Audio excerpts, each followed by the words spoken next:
iray tanindrazana malala. Tsara ny pahatsiarovako anareo amin'ny teny fohy manaraka eto misy ro-dalana rany firenentsika hatramin'izay ho eo amin'ny fahalovantena.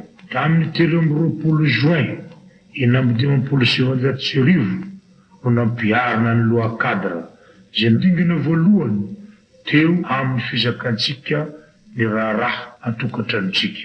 Tamin'ny 12/7/1997 dia nitenan'ny Général de Gaulle nanao antsoava ampahady-maso teny Mahamasina fa Madagasikara anie ka firenena nanana ny fanjakany ara-dalàna teo aloha ka rariny raha averina aminy indray izany fitondram-panjakana izany. Sahala amin'ny fahiny nisy ny mpanjakanareo tery anaty rova tery hoy izy.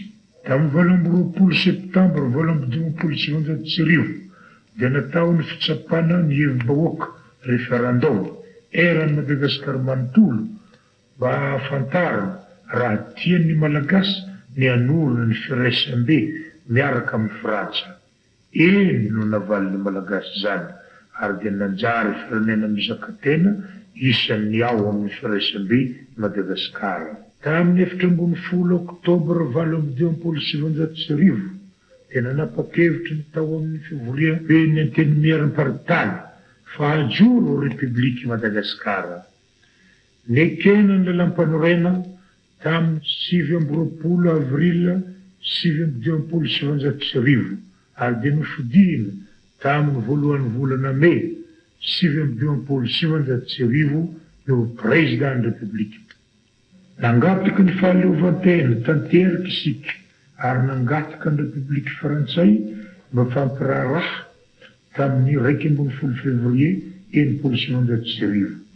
Vita sonia tamin'ny 2 Avril 1997 izany fifampirarahana izany. Koa mifalia ry mpiray-tanindrazana malala fa azontsika manomboka androany 15 Juin 1997 izany fahaleovantena tanteraka izany. Azontsika tamin'ny pahendrena sy tamin'ny mpilaminana, tsy nisy raha latsaka, tsy nisy tabataba, tsy nisy fikorontanana. Mbola velona ny Madagasikara mahaleo tena.